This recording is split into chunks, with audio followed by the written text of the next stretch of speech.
오늘 성경에서 예정이라고 하는 단어가 몇 군데서 나오고 있어요.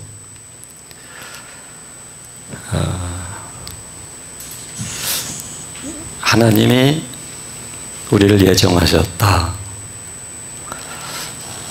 이거는 그 칼빈의 예정론이라고 하는 신학적인 이론이 되는 것이고요. 이제 그것과 조금 다른 의견을 가지고 있는 게 알미니안에 의해서 자유의지론이라고 하는 신학적인 이론이 있어요.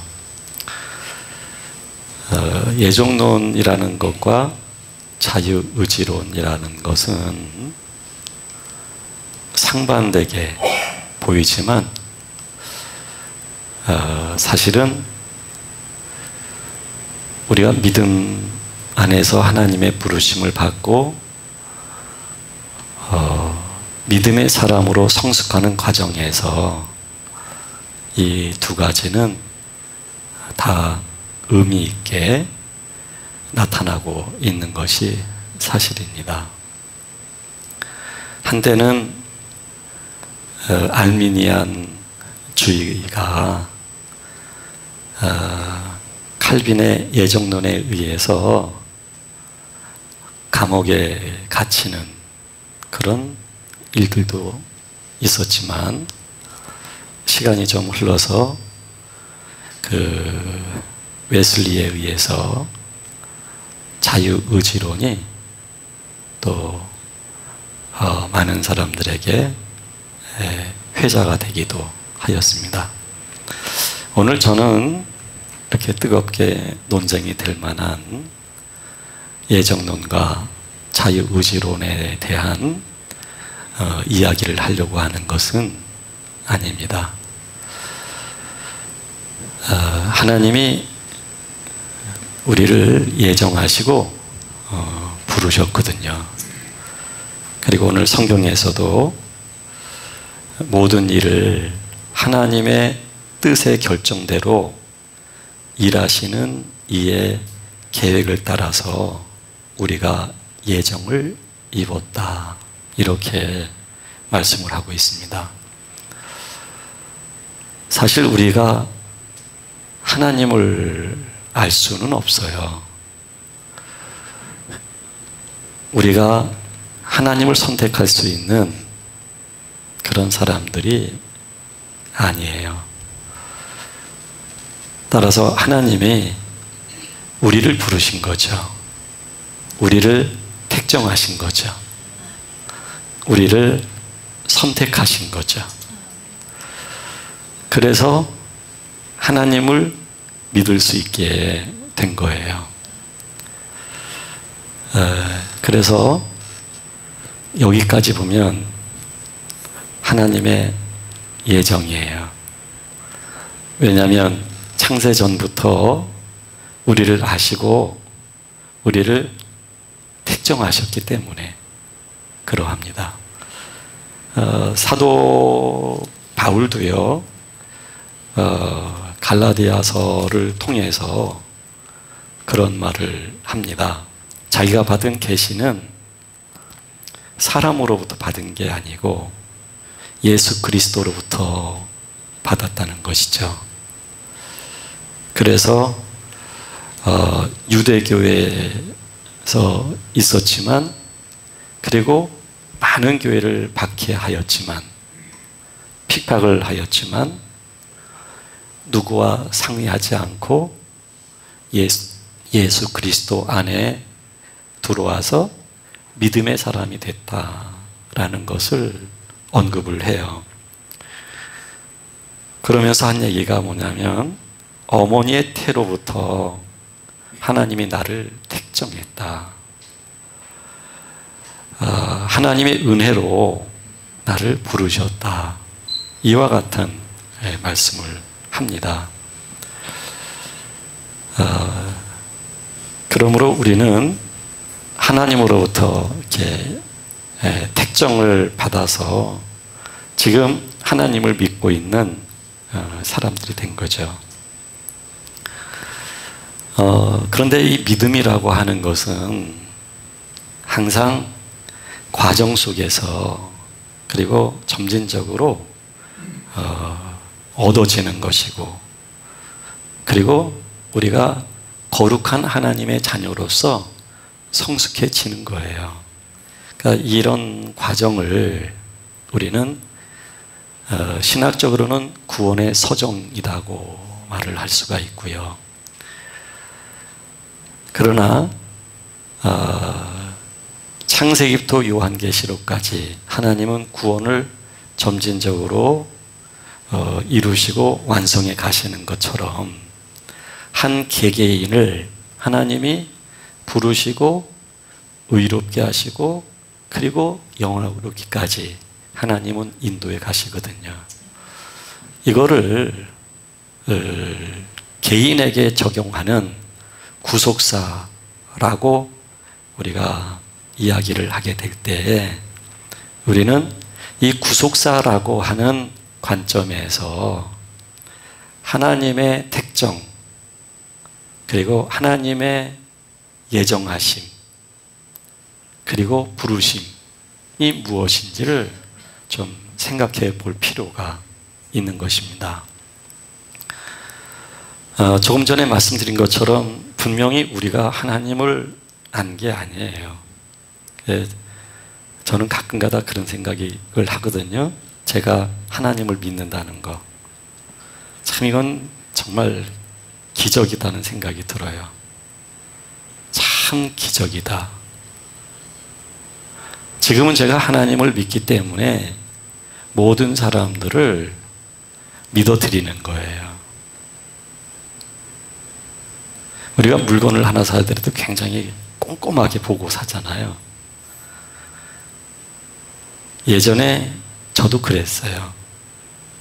굉장히 꼼꼼하게. 근데 하나님을 믿으니까 그냥 모든 사람들을 신뢰하고 싶은 거예요. 그러니까 다른 말로 말한다면 제 안에 신뢰가 없다는 거예요. 신뢰할 수 없어요. 왜냐하면 하나님과 관계없는 사람, 즉 자연인의 인간의 본질이 뭔지를 알기 때문에 그래요. 인간의 본질은 정말 추잡해요. 더러워요. 악이에요. 지옥에 온갖 죄가 있는 것 같지만 한 사람 한 사람에게 지옥과 같은 죄가 가득해요. 우리가 그래요. 그거를 알고 있어요.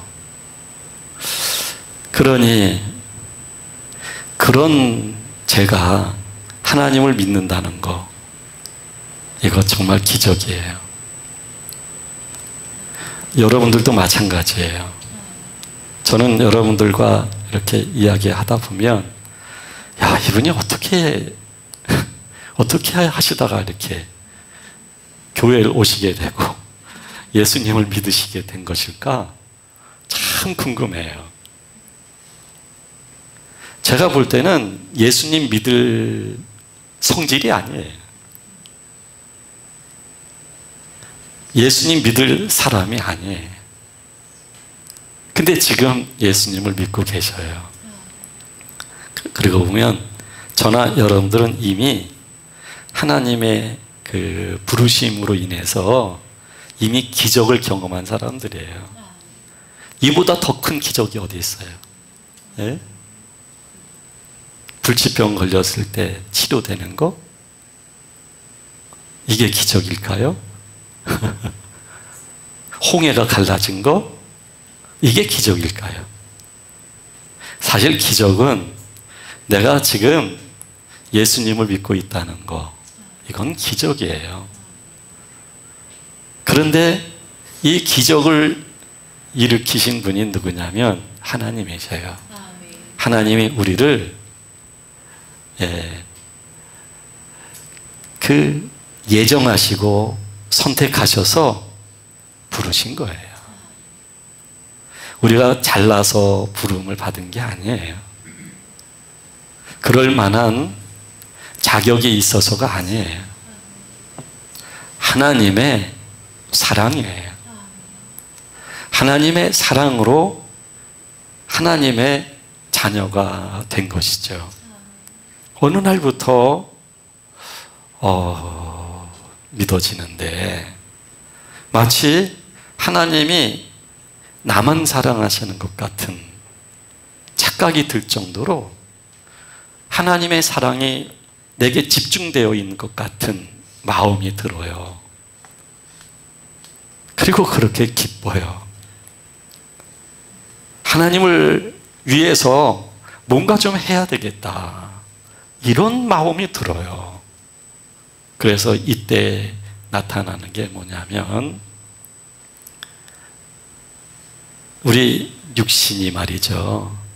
우리 육신은 사실은 하나님을 잘 몰라요.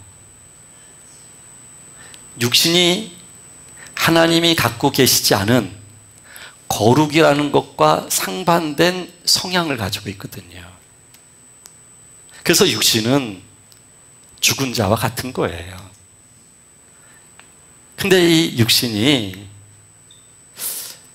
영혼으로부터 믿음이 있고 기쁨이 넘치다 보니까 자기도 좋은 거예요. 왠지 모르게 좋은 거예요. 왠지 모르게 교회만 앉아 있어도 눈물이 주르르 흐르고, 찬송을 부르는데 가사를 생각해서가 아닌데도 눈물을 흘리는 사람들이 계셔요. 이제 그분들이 궁금해서 저한테 물으시거든요. 아니, 나는 슬픈 것도 없고 생각을 아무것도 한 것도 없고 가사가 딱 꽂힌 것도 없는데 근데 눈에서 눈물이 왜 흐르죠? 라는 말을 해요. 사실은 영혼에서부터 하나님 아버지를 알다가 보니까 눈물이 나는데, 내가 살기가 익숙한 게 뭐냐면 나의 영 중심으로 사는 게 익숙한 게 아니고 나의 이 육신 중심으로 사는 게 그냥 나였던 거예요. 그러니까 영의 그런 지각을 잘 모르겠는 거예요. 근데 어쨌든 기분이 좋은 거예요. 기분이 좋다 보니까 이 육체가 이때부터요, 그 기분 좋게 한 이유가 있잖아요. 그 이유는 하나님을 믿는 믿음 때문이단 말이에요. 그래서 그 믿음을 향해서 이 육신이 마구 자기 방식으로 최선을 다해서 열정으로 노력을 하기 시작을 해요. 근데 이것도 자유의지예요. 내가 선택할 수 있는 선택권이에요. 이 자유의지라고 하는 것은 내가 선택한 것에 대한 책임을 내가 짊어져야 되는 거예요. 그래서 내가 선택하고 내가 죽게 열심을 다해요. 근데 여기에 자유의지는 아직 하나님의 영의 영향을 받지 않은 그냥 육신의 본연의 성향으로 하나님과 이탈되어진 그런 자유의지를 가지고 하나님을 향해서 자주간 최선의 노력을 다해요. 근데 하나님은 그런 우리들을 나무라지는 않으셔요. 왜냐하면 이제 갓 태어난 아이가 기저귀를 더럽게 했다고 때리는 엄마는 없을 거예요. 당연한 거예요. 먹여줘도 흘리는 게 당연한 거예요. 우리는 흘려도 예쁘고 또 기저귀를 갈아 채워주면서도 예쁘고, 그래서 어떤 엄마는 그 아기의 그 엉덩이에 볼을 맞추면서 입으로 깨무는 흉내까지 하면서 이뻐서 어쩔 줄을 몰라 해요. 하나님께서도 우리를 아셔요. 그래서 자기 중심의 자유의지이지만 하나님이 그래, 고맙다.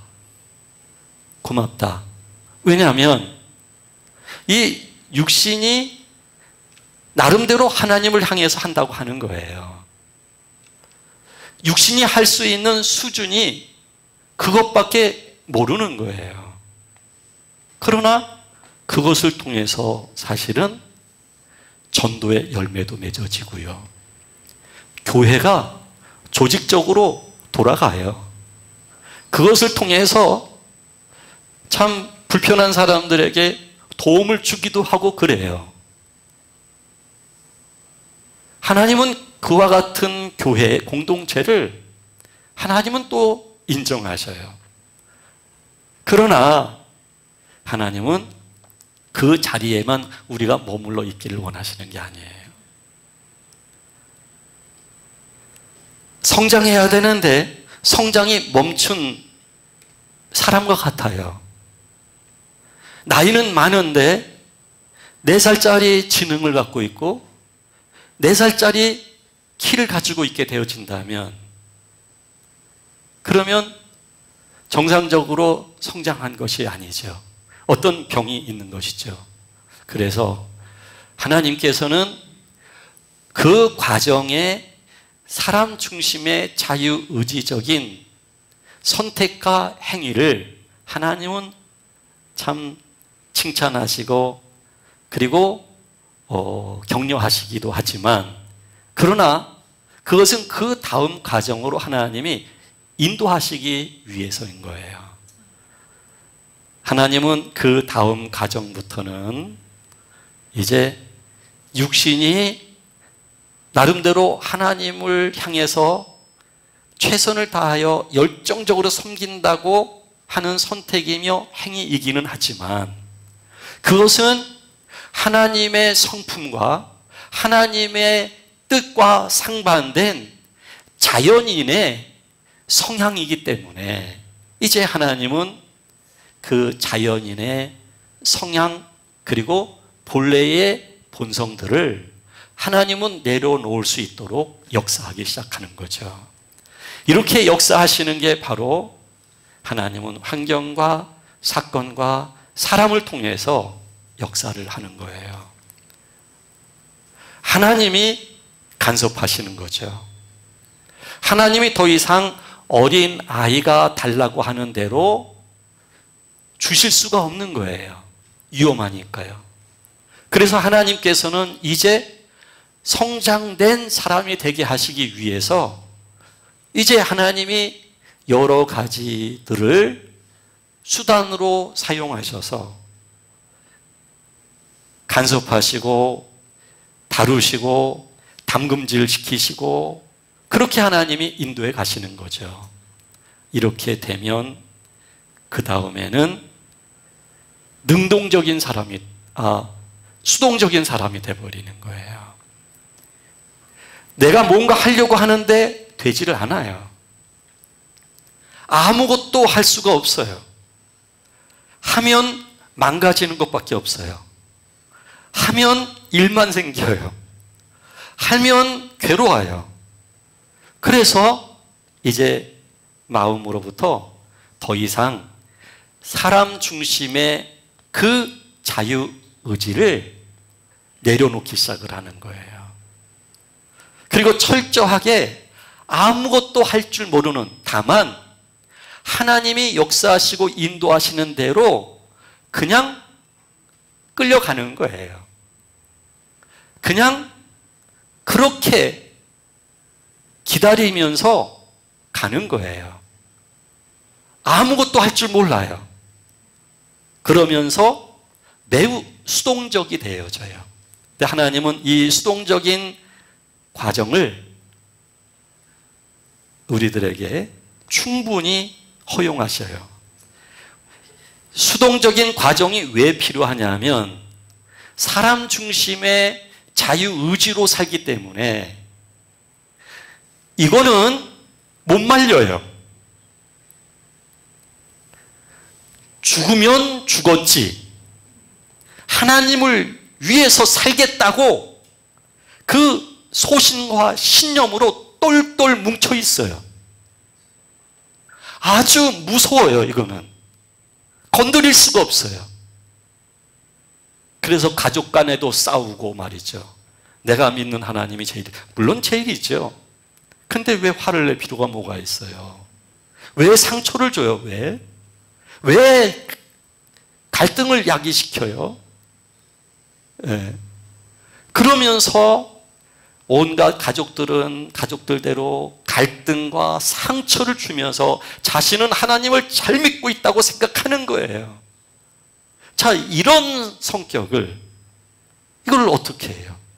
그러니까 하나님은 이제 아무것도 할 수 없도록 그렇게 담금질을 하실 때, 이때는 철저하게 수동적인 사람이 돼버리고 말아요.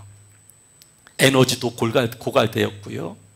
이제는 내가 할래야 할 수 있는 어떤 의지도 없어요. 선택할 것이 아무것도 없어요.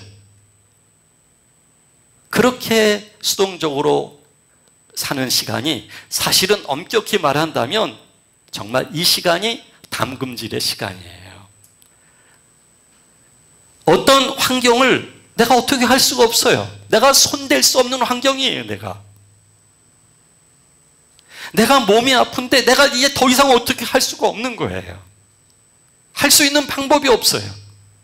그래서 이 수동적인 시간이 길면 길수록 한숨이 물론 나와요. 탄식도 나와요. 신음도 나와요. 그래요. 그런데 조금 시간이 가면서 어떤 말이 나오냐면, 그래, 하나님이 하시는 것밖에 방법이 없어. 하나님이 하셔야 돼. 사람으로는 안 돼. 하나님이 하셔야 돼. 이런 고백이 나오기 시작을 하는 거예요. 하나님의 뜻대로 살아야지. 그것밖에는 방법이 없구나. 이런 생각들을 가지기 시작을 해요. 그래서 이 수동적인 그런 이끌림을 받는 시간이 어쩌면 길면 길수록 그 이유가 더 영광 중에 살아갈 수가 있어요. 그 이유가 진정한 자유와 안식 속에 살아갈 수가 있어요. 근데 이 수동의 시간이 짧잖아요. 죽을 뻔했던 사람이 또 일어나면 툭툭 터면서 별거 아니었네 그러고서 또 살아요, 옛날처럼. 그러니까 하나님은 이 과정 속에서 하나님은 우리들에게 흔적을 남기셔요. 흔적을. 그게 부끄러움이 되도록 하거나 불편하게 하거나, 그것이 나의 일상생활에 있어서 과하면 그것이 나를 아프게 하거나, 이런 하나님이 흔적을 남기셔요. 사도 바울에게 주어진 흔적은 육체의 가시였던 거예요. 어떤 사람은 과거에 범죄한 그 삶의 자취가 흔적이에요. 자유할 수 없는 흔적이에요. 이거는 내가 지우개로 지울 수가 없어요. 물론 다른 사람들은 몰라요. 자기만 알아요. 그런데 하나님이 알고 계셔요. 그래서 괴로워요. 아파요. 근데 그건 흔적이에요. 하나님은 그런 흔적을 요 수동의 과정 시간 속에서, 그러니까 이 시간에는 자유의지가 발동될 수 없는 시간이에요. 더 이상 내가 선택할 선택권이 없어요. 여기서는 내가 어떻게 할 수가 없는 거니까요. 근데 하나님은 충분히 한 사람을 참 바닥까지 경험하게 하시는 거예요. 하나님은 충분히 우리를 담금질을 시키는 게 담금질. 아주 담금질이 잘 돼야 맛있어요. 그래야 맛있어요. 요거 담금질이 안 되면 맛이 없어요. 사람도 맛이 없어요. 그러면 말하는 게 조금 그 경험한 사람은요, 말하는 게 얄밉게 말을 해요. 자기는 경험했대요. 아니 경험했다고 하는데 뭐 어떻게 더 이상 무슨 얘기를 하겠어요. 내가 그거 다 경험했는데요 하고 얘기를 해요. 근데 입에서는 누구의 말이 나오냐면 자기 말이 나와요. 자기 성격에 툭툭 튀어나와요. 자기 윤리관, 자기 주장, 자기 논리, 자기가 튀어나와요. 자기가. 그래서 하나님이 이 기간에는 충분히 담그셔요. 그래서 저는 그 담금짐을 받고 계신 분들이 우리는 띄엄띄엄 계시거든요. 근데 이 담금질 시간 아프고 괴롭지만 결코 슬픈 시간이 아니에요. 나의 인생에 있어서 결코 소모적인 시간이 아니에요. 나의 인생에 있어서 내가 잃어버리는 시간이 아니고 사실은 내가 얻어지는 시간이에요. 내가 하나님을 알아갈 수 있는 시간이에요. 하나님이 이 시간을 우리에게 허용하셔서 우리를 이끌으시는 거예요. 그래서 이 담금질, 요 수동적인 시간을 가지게 되면 전반부에는 충돌이 심해요. 하나님하고도. 왜냐하면 자기가 사람 중심의 자유의지를 가지고 선택하고 했을 때, 행동하고 했을 때 그게 생색내기 위험으로 되는 거예요. 내가 이렇게 했는데 하나님께, 내가 이렇게 하나님께 한 것이 있는데 어떻게 이럴 수가 있습니까? 하나님 도대체 내가 뭘 그렇게 죽을 죄를 졌다고 이렇게까지 하시는 겁니까? 도대체 하고서 말을 해요. 전반부에는 그래요. 근데 후반부로 가면서 포기해요. 이제 포기가 아니라 이제 체념이에요. 체념. 포기는 내가 그래도 힘이 있어요. 내려놓을 수 있는 힘이. 체념은 내가 내려놓을 수 있는 힘이 없어요. 그냥 힘이 빠져가지고 떨어지는 거예요. 이런 체념까지 우리는 가야 돼요. 스스로가 포기하고 내려놓을 수 있는 사람들이 아니에요. 우리는 그런 사람들이 아니에요. 뭐 하나님 앞에서 좀 불편하다, 하나님이 좀 잘해 주시겠지, 좀 하나님께 잘 보이고 싶어서 한 가지 탁 내려놓는 거예요. 그리고 내가 포기했다고 하는 거예요. 정말이에요. 이건 포기가 아니에요. 여러분, 하나님이 우리에게 원하시는 포기는 나 자신이지요. 나를 원하시는 거예요. 나를. 한 가지 욕망이 아니에요. 한 가지 선택할 수 있는 것을 내려놓는 게 아니에요. 나를 하나님은 체념시켜 버리시는 거예요. 이 과정에서 나의 자유의지도 그래서 없어요. 아주 내가 우유부단한 사람이 되어져요. 물론 무기력하고 우울감도 오고 막 그래요. 이 과정 속에서는 혼란스럽고 이건 사람이 사는 게 아니에요. 이 과정을 통과하고 가만히 생각해 보면 이 머리카락이 아직도 남아있는 거 보면 참 기가 막혀요. 그러고 보면 이 머리카락이 더 지독하구나, 그런 생각이 들어요. 얼마나 힘든 시간인데. 그러면 머리도 많이 써야 되고 불이 나야 돼요. 그냥. 그래서 머리가 다 빠져야 돼요. 실은. 그런데 머리가 그대로 남아있어요. 그래도. 야, 그러고 보면요 참 독해요. 독해. 제가 독하다는 표현했는데 그건 웃자고 한 얘기고요. 하나님의 그 창조 질서가 더욱 위대한 힘을 가지고 있기 때문에 그런 것이죠. 그래서 이 전반부를 그렇게 지난 다음에 후반부에서는요 이제 체념을 하는 거예요. 이제 그래, 내가 할 수 있는 게 뭐가 있어.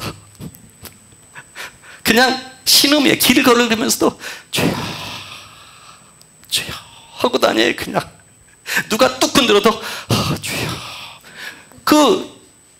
누구한테 나무랄 수 있는 힘이 없어요. 화낼 힘이 없어요. 더 이상 화내고 싶지도 않거니와 화를 낼 수도 없어요. 그냥 주여, 똑바로 보고 다니세요. 예, 네, 주여. 이러고 다녀요. 그러면서 여러분 조금 시간이 흐르면서 왠지 모르게 감동이 흘러요. 하나님 아버지가 너무 좋아요. 나를 부르신, 나를 창세 전부터 아신 하나님이 하나님이 갖고 계신 하나님의 존귀한 결정대로 나를 의와 거룩함으로 만들어 가시는 하나님, 흠없는 모습으로 만들어 가시기로 이미 작정하신 하나님, 그 하나님이 느껴지기 시작하는 거예요. 이때는 철저하게 하나님의 예정이 믿어져요. 신학적으로 성경적으로 예정론을 믿는 것은 예정론이 아니에요. 그러나 구속사적으로 하나님의 다루심 속에서 결국 체념을 넘어 하나님을 내면에서 조금 경험해 가기 시작할 때 더 이상 부정할 수 없는 게 있어요. 하나님이 하시는 일이에요. 하나님의 주권이에요. 하나님의 사랑이에요. 이것만큼은 내가 부정할 수가 없는 거예요. 내가 여기까지 이른 게 아니라 하나님이 나를 이르게 하셨다는 고백이 흘러나오는 거예요. 아, 하나님이 나를 이렇게 부르셨구나. 하나님이 나를 예정 가운데 나를 이렇게 인도하시는구나. 이때는 내가 어디를 도망가도 요나처럼 물고기 속까지 쫓아오시는 하나님, 음부까지 쫓아오시는 하나님이셔요. 쫓아오셔서 우리들을 하나님의 형상으로 회복시키시는 하나님, 하나님으로서 그렇게 하나님은 역사하시는 거예요. 그러니 모든 걸 잃고 몸에는 병이 들었는지도 모르고 모든 것이 내세울 것도 없는 그런 상황이 됐는데, 근데 잔잔한 고요함과 주의 평화가 있는 거예요. 그리고 그 어느 때보다도 일은 해결되지 않아서 광풍이 부는 것 같은데도 불구하고 내 영혼은 매우 안정된 거예요. 내 몸과 마음도 매우 고요한 거예요. 오직 하나님만 바라보기 시작을 하는 거예요. 그리고 마침내 하나님이 그 환경도 서서히 걷어가시기 바라요.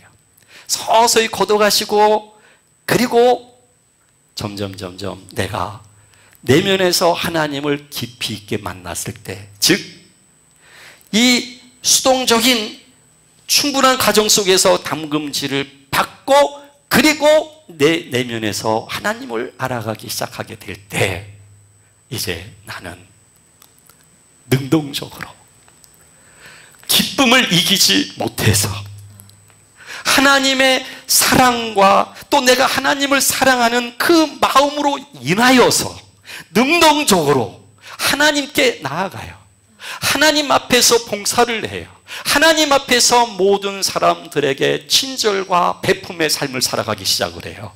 이것이 바로 변화되어진 자유의지인 것이에요. 이 자유의지가 이제는 새 사람으로서 자유의지예요. 내 안을 지배하시는 분은 하나님이셔요. 내 안에 계시는 분은 하나님이셔요. 그리고 하나님의 마음과 거룩함이 묻어나기 시작하는 거예요. 이때는 계산적으로 사는 사람이 아니에요. 조건적으로 사는 사람이 아니에요. 어떤 사람의 사람 됨됨이를 보고 하는 게 아니에요. 모두가 주님이 나를 그렇게 사랑하셨듯이 내가 주님의 사랑으로 사랑할 줄 아는 사람이 되는 거예요.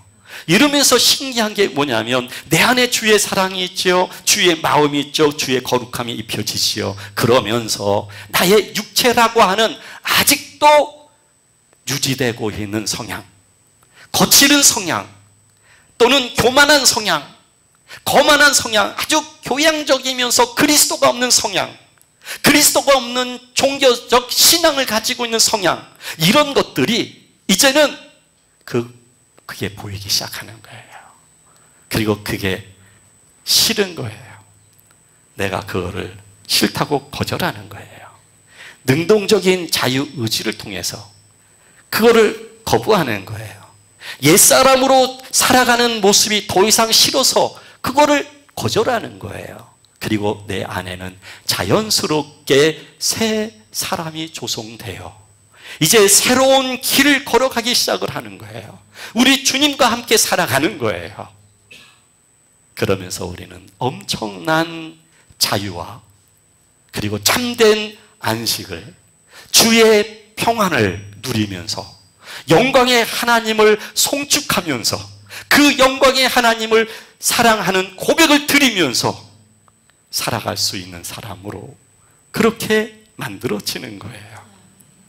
하나님은 이와 같은 과정, 즉 구속사인데 이 구속사 속에서 우리를 완성해 가실 분이셔요. 그렇게 우리를 하나님은 예정하셨고 예정하신 대로 하나님은 반드시 그 자리까지, 영광스러운 자리까지 하나님은 우리를 인도하실 거예요.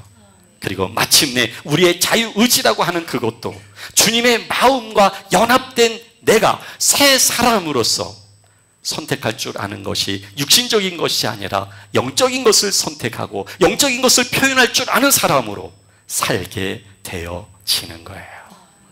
이 영광스러운 초대에서 결코 여러분들은 외면당하지 않을 것입니다. 하나님은 끊임없이 여러분들을, 이 영광된 자리에 초대된 여러분들을 보호하실 것이고 그렇게 하나님은 여러분들을 만들어 가실 것입니다. 기도하겠습니다.